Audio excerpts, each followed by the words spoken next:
sudah di depan mata. Banyak calon yang mulai bermunculan menawarkan ide dan gagasannya. Yang lebih menarik, Pileg kali ini diwarnai oleh para bacalek muda yang tentunya merebut simpati dan suara masyarakat Sulawesi Utara, yang semuanya memiliki visi yang sama untuk Sulawesi Utara yang semakin maju. Di edisi spesial menjelang Sumpah Pemuda 28 Oktober 2023, MP Talks mendatangkan bintang tamu yang luar biasa, bacalek muda dari PDI Perjuangan sekaligus owner dari Sunagu Japan Indonesia, Leonie Leontin Mongi. Selamat siang, Kak. Halo, selamat siang. Terima kasih sudah mampir di MP Talks. Apa kabar kira-kira hari ini? Baik sekali, puji Tuhan. Puji Tuhan, alhamdulillah baik, luar biasa. Terima kasih karena sudah mau datang dan suatu kehormatan buat kami semua karena bisa kedatangan bintang tamu anak muda milenial yang luar biasa. Nah, seperti apa yang sudah di-mention tadi bahwa Kak Leonie ini saya manggilnya Leonie. Kakak Leonie atau Mbak? Kakak aja deh. Oh, kakak, oke. Nah, seperti yang sudah di-mention tadi bahwa Kak Leonie ini adalah owner dari Sunagu Japan Indonesia. Nah, kira-kira apa sih Sunagu Japan Indonesia itu dan seperti apa latar belakang hingga Sunagu Japan Indonesia ini bisa terbentuk? Baik. Jadi Sunagu Japan Indonesia ini adalah lembaga pelatihan kerja sekaligus lembaga pengiriman tenaga magang ke Jepang. Oke. Jadi lembaga ini berdiri tahun 2017. Jadi saat ini sudah ke tahun ke-6. Tahun ke-6. Ya. Jadi kenapa sampai ada Sunagu Japan Indonesia? Memang basicnya itu suami saya orang Jepang. Oh ya. Oke. Jadi dari situ dan dulu waktu kami tinggal di Jepang dan sering pulang ke Tondano, banyak saudara-saudara yang sering tanya, kira-kira ada enggak jalur boleh mau kerja di Jepang begitu. Oke. Jadi dari situ sih titik pertama sampai orang backing ini Sunagu Japan Indonesia. Oke, jadi bermula dari aspirasi yang dikatakan oleh masyarakat Ya. Tondano, apakah bisa punya wadah untuk ke Jepang, lalu terciptalah Sunagu Japan Indonesia ini. Nah, yang mungkin lebih menarik buat saya, Kak Leonie ini sendiri tumbuh dan besar memang di Kabupaten Minahasa. Saya memang lahir di Tondano, Oh, lahir di Tondano. tapi sekolah di Manado. Oke, sekolah di Manado. Iya. Dari SD sampai kuliah? Dari SD sampai SMA. Dari SMA. Iya. Oke. Nah, setelah lulus SMA itu saya langsung ke Jepang. Oh, kuliah atau kerja? Rencananya kerja di Jepang. Kerja di Waktu Jepang, itu, iya. ketemu suami. Jadi dari kerja, Iya. ketemu suami di Jepang, lalu terciptalah sebuah ini perusahaan bisa dikatakan. Perusahaan, iya. Perusahaan. Oh, Perusahaan. oke. Nah, hampir 6 tahun berdiri tahun, sejak iya. 2017. 17. Sekarang sudah 2023. Kira-kira total sudah berapa anak muda dari Sulawesi Utara yang diberangkatkan ke Jepang? Jadi total sampai pada hari ini itu sudah 731 orang yang kami kirim ke Jepang. Banyak ya? Banyak, iya. Itu apakah memang race-nya anak-anak muda atau dari umur berapa rentan usianya? Dari usia 18 tahun sampai 29 tahun. Berapa? 29 tahun? Iya, tapi ada juga sih yang lewat dari itu, tapi hanya sedikit saja. Apakah semuanya harus sudah menikah atau masih single? Bisa sudah menikah, bisa masih single. Kalau yang menikah yang penting dapat izin dari pasangannya, Oke. bisa. Nah, kira-kira prosedur untuk pengiriman sendiri itu seperti apa? Iya. Apakah dia sama dengan kayak tenaga kerja Indonesia Iya. atau seperti apa? Memang kalau mau dibilang mirip tenaga kerja Indonesia. Jadi mereka itu mendaftar di lembaga kami, LPK ya, Lembaga Pelatihan Kerja Sunagu Japan Indonesia. Mereka mendaftar dan mengikuti kursus bahasa Jepang di tempat kami. Oke. Itu proses belajarnya kurang lebih 6 bulan. Nanti dalam masa kursusnya itu mereka akan diikut sertakan wawancara seleksi dengan perusahaan Jepang langsung. Oh, oke. Jadi memang harus Iya. ada acceptance dari sananya Iya, dulu. benar. Oh, oke. Iya. Nah, kira-kira sepanjang 6 tahun Iya. menjalankan sebuah usaha ini, apa saja kendala yang dihadapi oleh Sunagu Japan Indonesia ini sendiri? Kendala pertamanya sih dari peserta magang itu sendiri ya. Oke. Dari awal kan memang mungkin banyak anak-anak kita yang belum terbuka mindsetnya, masih pemikiran belum sampai ke Jepang lah itu maksudnya. Oke. Jadi mereka kan nantinya akan kita latih di LPK kami bukan hanya bahasanya saja tapi budaya, attitude-nya juga supaya bisa nanti beradaptasi kalau sudah di Jepang. Itu yang hal pertama yang memang paling agak sulit selain bahasa, itu attitude-nya supaya bisa beradaptasi dengan lingkungan kerja di Jepang sana. Oh, oke. Jadi lebih ke attitude dan Iya. bagaimana penyesuaian culture Iya, betul antara. Oke. Nah, sejauh ini apakah semua yang dikirim memenuhi standar yang ditetapkan oleh Jepang itu sendiri atau seperti apa? Iya. Jadi ketika mereka bisa berangkat dan tiba di Jepang itu mereka sudah memenuhi standar. Tinggal masa magangnya itu di sana itu yang akan mereka penyesuaiannya itu. Ada yang memang berhasil sampai selesai kontrak kerja, ada juga yang tidak berhasil, dalam hal ini tidak selesai kontrak, mereka pulang. Oke, Gitu. maaf. Kira-kira berapa lama di sana DP kontrak kerja? Kontrak kerja 3 tahun, tapi nanti bisa diperpanjang sampai 2 tahun lagi, jadi total 5 tahun bisa magang. Oh, total 5 tahun. Tapi Iya. kalau ada permintaan dari perusahaan bisa diperpanjang Bisa lagi. lagi diperpanjang. Oh, iya. oke. Nah, berbicara soal Sunago Jepang Indonesia tentunya tidak hanya berbicara soal perusahaan itu sendiri dan orang-orang yang mau diberangkatkan ke sana. Iya. Tentunya butuh sinergi dari segala stakeholder termasuk pemerintah. Nah, yang menjadi pertanyaan saya kira-kira sejauh mana support pemerintah terhadap program yang dijalankan? Iya. Support pemerintah itu sangat the best sekali kalau saya mau bilang. Oke. Karena kalau tidak ada support pun kami tidak ada sampai saat ini. Oke. Baik itu dari pusat Kementerian Ketenagakerjaan maupun Dinas Tenaga Kerja Provinsi dan di daerah Kabupaten Minahasa juga mereka kolaborasi dan dukungannya sangat baik sekali pada kami. Oh, oke. Nah, kalau orang-orang yang sudah pada akhirnya dikirimkan ke Jepang lalu kemudian balik lagi karena masa kontrak sudah habis, Iya. apakah mereka punya jaminan untuk dipekerjakan lagi sebagai tenaga kerja yang ada di Indonesia? Baik, jadi ketika mereka lulus magang di Jepang itu mereka sudah memenuhi standar kerja orang Jepang kalau mau Oke. dibilang. Jadi ketika mereka kembali ke Indonesia, kami memberikan saran untuk bisa kerja di Jakarta karena di Jakarta banyak sekali perusahaan Jepang yang ingin merekrut ex magang di Jepang. Oh, Selain oke. itu, banyak juga perusahaan-perusahaan baru sekarang yang memang tertarik dengan ex magang Jepang ini. Di luar dari itu juga, apabila mereka masih ingin kerja di Jepang, itu jenjang karirnya sangat panjang sekali kalau mereka mau lanjut di sana juga. Oh, oke. Dari total sekian ratus orang Iya. itu, apakah sudah banyak orang yang balik ke Sulut lalu bekerja di tempat lain atau seperti apa? Jadi kurang lebih 80% yang sudah selesai kontrak itu mereka kembali lagi ke Jepang. Oh, karena Iya. sudah keenakan. Iya, Oke. Nah, kalau menurut kakak sendiri, apa sih perbedaan menjadi seseorang yang menjalani pekerjaan di Jepang dan menjalani pekerjaan di Indonesia? Kira-kira penyesuaian diri seperti apa yang harus dilakukan, potensi apa yang harus digali, dan bagaimana sih market pekerjaan di Jepang itu sendiri dibandingkan dengan di Indonesia? Iya, mungkin untuk usia 18 tahun setelah lulus SMA itu agak sulit mencari pekerjaan di Indonesia atau di Manado misalnya. Oke. Apabila mereka lulusan lulusan universitas mungkin masih gampang, tapi yang lulusan SMA mungkin agak sulit untuk mencari pekerjaan yang gajinya di atas UMP UMR. misalnya. Oke. Iya. Jadi kalau di Jepang itu persyaratannya memang lulusan SMA sederajat. Oke. Yang punya paket C juga sebenarnya bisa.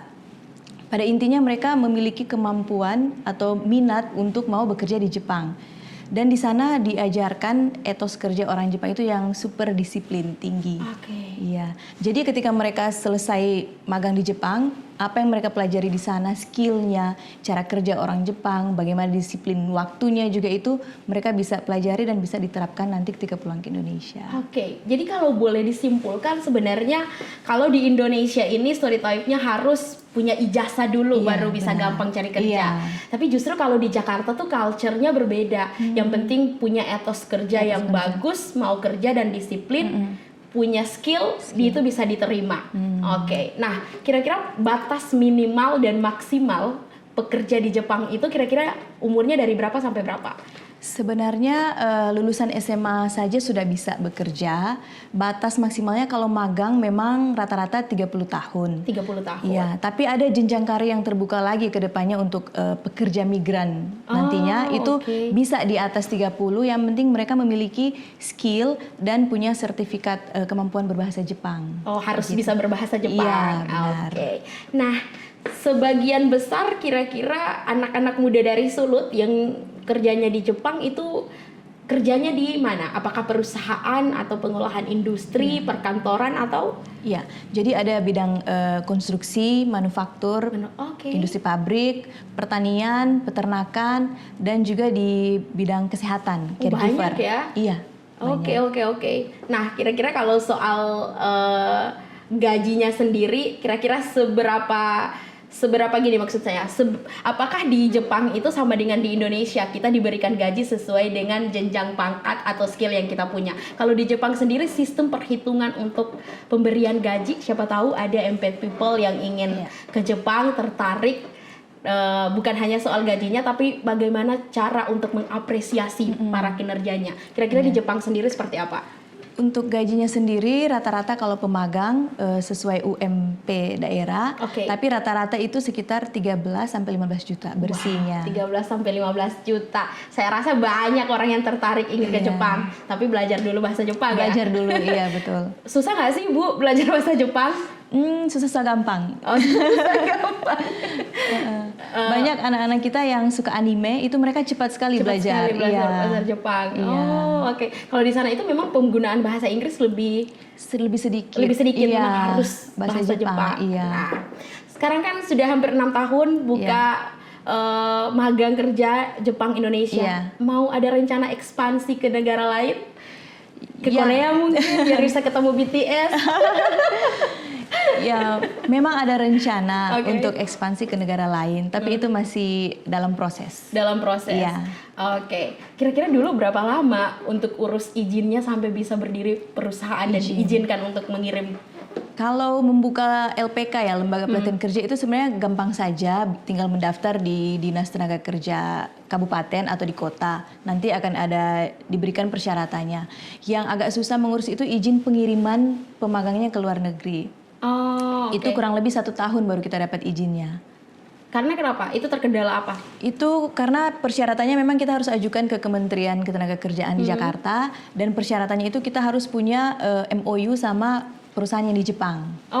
Oke. Persyaratannya. Di Sulawesi Utara sendiri apakah cuma Sunanggu Japan Indonesia atau ada perusahaan lain yang bergerak di bidang yang sama? Ada beberapa. Ada beberapa. Ada, saya pikir the one and only, ternyata ada juga beberapa. Tetapi Sunanggu Japan Indonesia ini yang lebih banyak dinotis orang mungkin ya, karena beberapa orang sering membicarakan soal Sunanggu Japan Indonesia. Nah, mungkin yang menjadi lebih menarik lagi buat saya adalah sejauh mana tanggung jawab yang diberikan oleh ibu, oleh kakak selaku owner yang mendirikan Japan Indonesia ini kepada para pekerja yang nantinya akan dikirimkan. Kira-kira dari proses rekrutmennya, terus pelatihannya, sampai pada proses pengirimannya, sampai mereka mau balik lagi. Iya, jadi prosesnya memang panjang ya, tidak instan. Dari mereka mulai mendaftar, mereka belajar kurang lebih 6 bulan. Setelah belajar pun mereka belum langsung bisa berangkat kan. Mereka harus mengikuti seleksi lagi. Jadi ada yang mengikuti seleksi pertama kali langsung lolos, itu langsung kita proses pemberangkatan berkas-berkasnya. Kalau mereka belum lolos, kita berikan kesempatan ikut di seleksi yang selanjutnya. Seperti itu. Dan ketika mereka terpilih seleksi wawancara dengan perusahaan Jepang, proses pemberkasannya itu kurang lebih 3 sampai 6 bulan. Cukup lama. Jadi ada yang 8 bulan baru berangkat, ada yang setahun, seperti itu. Proses rekrutmennya sendiri apakah ada biayanya atau gratis, terbuka untuk umum? Untuk masuk di Sunanggu Japan Indonesia memang ada biaya pendaftaran. Biaya pendaftaran rahasia lah ini. Tapi bagi yang people yang tertarik untuk ikut magang ke Jepang melalui Sunanggu Japan Indonesia, jangan lupa untuk hubungi Kak Leoni. Nah sekarang kan sudah mau 6 tahun, ada banyak hal yang sudah dilakukan. Kira-kira kontribusi apa dan misi apa sebenarnya yang ingin diberikan oleh Sunanggu Japan Indonesia, Kak Leoni sendiri sebagai ownernya, untuk Sulawesi Utara, khususnya Kabupaten Minahasa? Jadi memang karena basicnya kami di dunia ketenagakerjaan, jadi pada dasarnya saya pribadi juga, lembaga kami ingin memberikan peluang kerja sebanyak-banyaknya kepada muda-mudi di Sulawesi Utara, khususnya Minahasa, supaya bisa memiliki pekerjaan. Seperti itu. Nah kira-kira bisa dijelaskan mungkin ke M-People yang ada di rumah, mau menjadi bagian dari Sunanggu Japan Indonesia, bagaimana proses persiapan dirinya, apa saja yang harus disiapkan, apa saja kemampuan yang harus dimiliki. Mungkin bisa dijelaskan. Ya, untuk M people yang berminat untuk mau magang di Jepang, sebenarnya persiapannya hanya mental saja dan minat. Cuman itu saja. Mental dan minat. Iya. Tentunya harus bisa bahasa Jepang. Bahasa Jepang, Tapi iya. kemauan untuk belajar pun itu tergantung mental. Tergantung Kalau mental. mentalnya udah mau belajar, pasti mau bisa. bahasa Jepang pun bisa. Iya, benar sekali. Oke, nah kalau saya mendengar cerita dari Kak Leonie ini sendiri cukup panjang prosesnya sampai bisa menjadi owner. Kontribusinya juga sudah banyak, mengirim ratusan orang ke luar negeri, membantu pemerintah untuk menekan angka pengangguran. Iya. Sudah sukses bisa dikatakan, tetapi kemudian balik lagi ke Sulawesi Utara, khususnya Kabupaten Minahasa, ingin mengabdikan diri melalui calon legislatif. Iya. Kira-kira apa yang melatar belakangi seorang Leonie Leontin ini untuk kembali ke Sulawesi Utara untuk mengabdikan diri melalui calon legislatif? Ya, baik.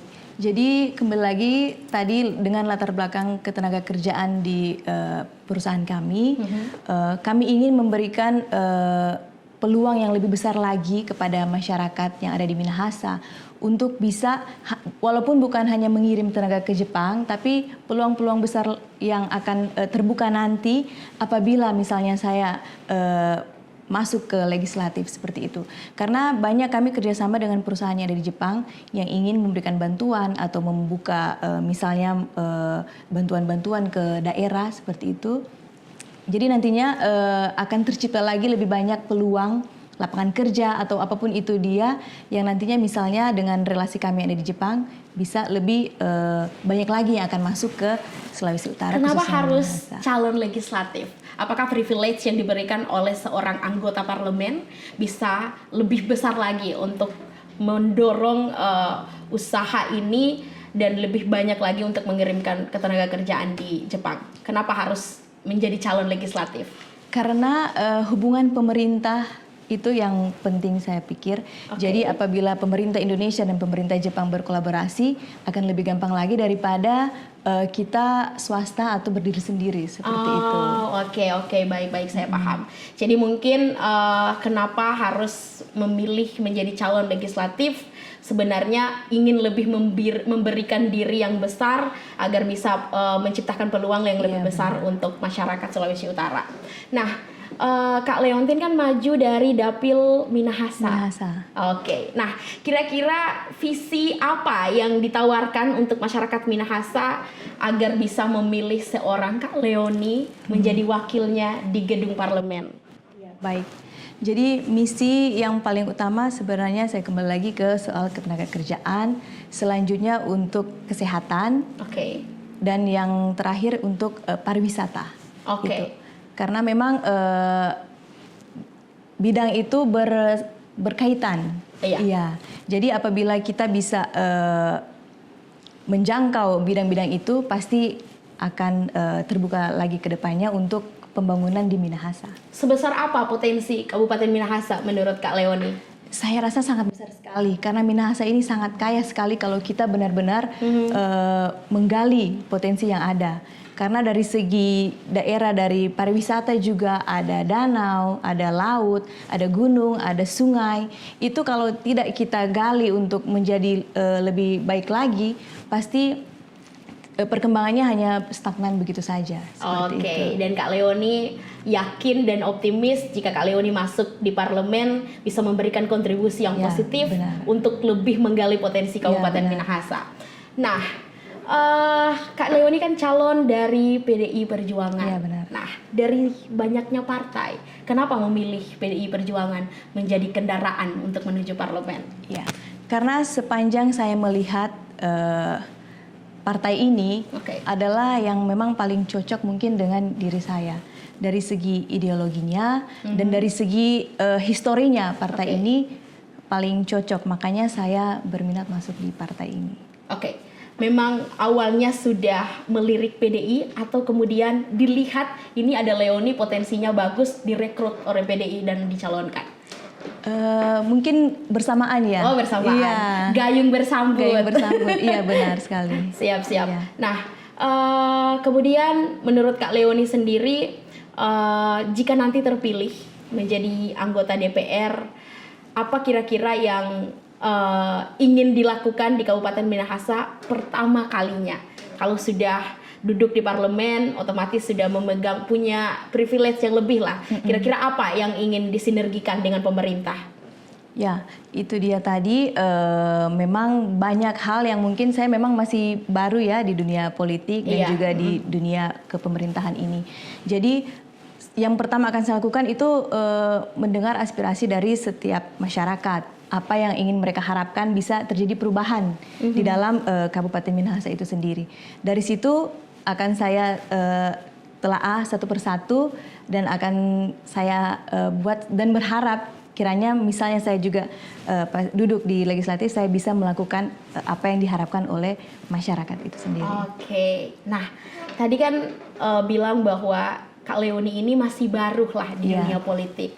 Bagaimana proses adjustingnya terhadap tadinya di dunia usaha, kemudian terjun ke dunia politik? Bagaimana cara untuk menstabilkan dan juga menyeimbangkan antara usaha dan dunia politik? Kalau di politik itu kan orang bilang jangan gampang baper, jangan terbawa suasana dan lain sebagainya. Sejauh mana mental kesiapan untuk menjadi seorang politik?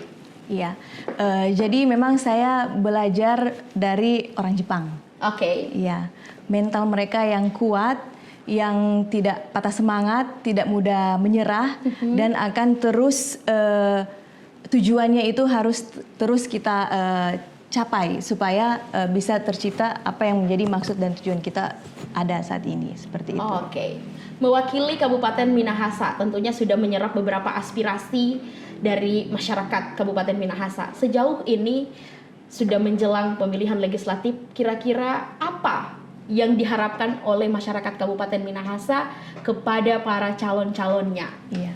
Beberapa saya sudah sempat kunjungan ke beberapa tempat. Jadi pertama-tama memang itu lapangan pekerjaan. Oke. Yang kedua itu di bidang kesehatan. Banyak yang agak susah mau berobat begitu kan karena mungkin masalah teknis dalam pendaftaran atau mungkin asuransi seperti itu. Dan yang ketiga untuk yang pariwisata ini memang sebenarnya. Oke, jadi lebih fokus ke pariwisata, kesehatan dan tenaga kerjaan. Iya. Tiga itu ya misi saya utama fokus. yang ingin ditawarkan kepada masyarakat Minahasa Utara. Oke, nah yang lebih menarik kita kembali lagi, kakak tadi bilang suaminya adalah orang Jepang. Iya. Culture di Jepang sendiri kan mungkin berbeda dengan orang Indonesia, apalagi dengan orang Minahasa. Mendengar Kak Leoni maju jadi calon legislatif, seperti apa dukungan yang diberikan oleh suami, anak, keluarga besar? Kira-kira seperti apa support sistemnya? Iya, jadi memang support system itu yang paling utama itu dari suami. Oke. Karena kalau suami tidak mendukung, saya juga tidak akan maju. Iya. Bentuk dukungan seperti apa yang kira-kira diberikan? Awalnya sih memang banyaknya saya mulai banyak keluar kan, jadi sering tinggalkan suami juga di rumah. Tapi dia sudah mengerti dan saya juga menyampaikan bagaimana proses untuk sampai di titik ini. Jadi dia mengerti seperti itu. Oke, jadi memberi dukungan. Dukungan, iya. Oke, suami kan sudah menetap dan tinggal di sini kan? Iya benar. Kak Leoni sendiri memang sudah tinggal di sini sejak 2016 sampai dengan sekarang. Iya. Tidak kembali lagi ke Jepang. Cuman kunjungan saja. Oke, maaf, di Jepang sendiri sebelumnya memang bukan warga negara Jepang. Oh, bukan. Oh, tetap WNI, Tetap tapi WNI, punya izin iya. tinggal. Oh, Iya. Oke. Nah, ini kan menjelang Hari Sumpah Pemuda. Kak Leoni juga saya lihat kurikulum vitainya kelahiran 1987. Iya. Pasti lumayan muda dengan berbagai macam kontribusi. Ini luar biasa loh. Saya harus dengan segala kerendahan hati mengatakan bahwa tidak semua anak muda bisa punya privilege dan potensi yang sama. Jadi berada di posisinya Kak Leoni adalah harapan dan impian banyak orang. Yang menjadi pertanyaan saya mungkin menjelang Hari Sumpah Pemuda, apa sih harusnya nilai-nilai atau value yang harus dimiliki anak muda khususnya di Sulawesi Utara agar bisa menjadi anak muda yang punya kontribusi yang baik untuk Sulawesi Utara? Iya, baik. Harapan saya untuk M-People maupun itu yang masih muda-muda ya, Iya, generasi milenial, jadilah anak muda yang aktif, jangan menjadi anak muda yang pasif. Oke. Galilah potensi yang ada dalam diri Anda, jangan berada di zona nyaman, karena itu sangat berbahaya kalau kita sudah merasa nyaman ketika berada di zona nyaman. Benar. Potensi apa yang harus kita gali? Pelajarilah bahasa asing, jangan cuma bahasa Indonesia atau bahasa Inggris. Selanjutnya ikutilah kursus-kursus keterampilan, seperti mungkin memasak atau apapun itu, yang penting kita ada keterampilan lain yang bisa kita gali, sehingga nanti beberapa tahun ke depan kita tidak menjadi penonton. Oke, beberapa tahun ke depan kita tidak akan menjadi penonton tapi pelaku. Pelaku, ya, benar sekali. Menjadi pelaku yang terjun langsung. Yang bisa menyediakan lapangan pekerjaan. Nah, selain Sunanggu Japan Indonesia, kira-kira apa lagi usaha yang akan dikembangkan ke depannya? Kedepannya ada beberapa usaha yang ingin kita kembangkan, seperti ekspor impor. Produk Indonesia kita ekspor ke Jepang, dan produk Jepang yang kita impor ke Indonesia. Oh, produk ekspor impor ya. Jadi karena memang Sulawesi Utara ini produk impor dan ekspornya lumayan besar. Kira-kira akan fokus ke ekspor dan impor apa saja? Mungkin kalau impor kita ada banyak sekali, karena saat ini lagi kekinian kan produk Jepang gitu ya. Oh iya. Jadi kita masih melihat market apa yang bisa kita pasarkan di sini. Kalau ekspornya itu lebih ke mungkin ya tuna. Iya, tuna. Atau mungkin adalah produk-produk dari Minahasa mungkin yang bisa kita jual atau kita ekspor ke Jepang. Oke. Nah, last but not least kalau orang bilang, kira-kira kakak ingin menyampaikan apa ke masyarakat Kabupaten Minahasa Utara? Disclaimer dulu, ya Minahasa. Disclaimer dulu, ini bukan untuk kampanye ataupun apa, tetapi minimal karena kita memberikan wadah ini, jadi mungkin ini kesempatan buat Kak Leoni sendiri untuk lebih memperkenalkan dirinya ke masyarakat Minahasa. Ya, untuk M-People, khususnya yang ada di Minahasa, menjelang pemilu tahun depan di Valentine, saya berharap semua berkontribusi untuk mengikuti pemilihan umum ini. Jangan jadi tidak memilih seperti itu. Karena apa yang suara setiap orang yang memilih itu sangat penting sekali untuk masa depan bangsa ini. Jadi silakan memilih calon yang menurut Anda itu baik. Silakan di Google, karena zaman sekarang kan mau cari berita atau info itu gampang sekali. Jadi pilihlah calon yang terbaik yang menurut Anda itu pas sekali untuk memimpin daerah bahkan bangsa ini. Oke, pilihlah calon terbaik sesuai dengan hati nurani. Benar. Jangan mudah terpengaruh oleh hoax. Benar. Sekarang ini serba digital, informasi bisa didapatkan di mana saja. Jadi bisa googling semua calon-calon yang ada dan pilih yang paling potensial. Siapa saja ya, ini tidak akan mengarahkan kepada salah satu pasangan, siapapun bisa.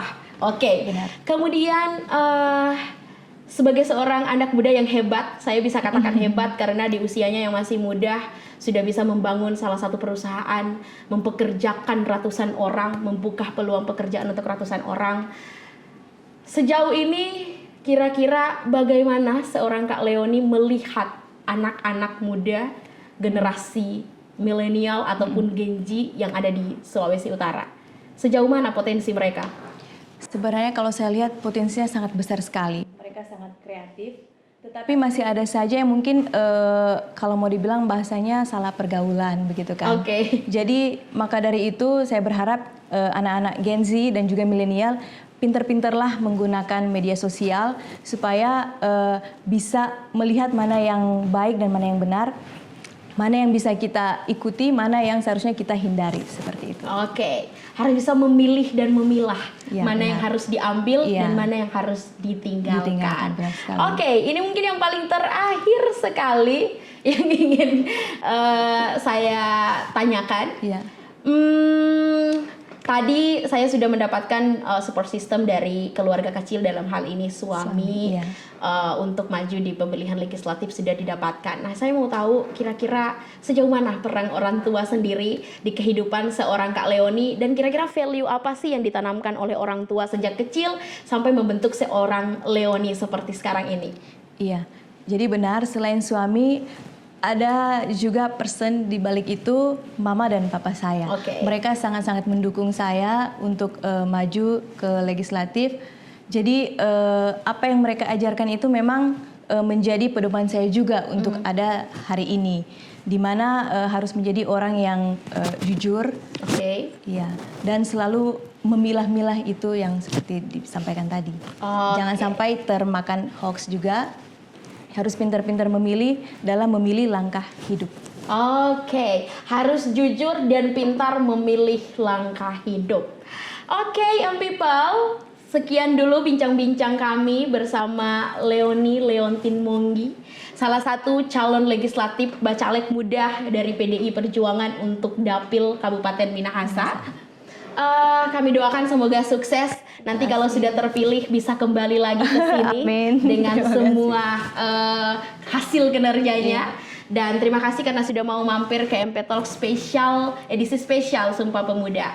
Dan M-People terima kasih karena sudah mau menyaksikan tayangan M-People. Jangan lupa untuk share, komen, dan like video ini. Bagikan sebanyak-banyaknya dan ambil sisi positif dari perbincangan kami. Sekali lagi, terima kasih. Sampai ketemu di episode selanjutnya dengan bintang tamu yang luar biasa.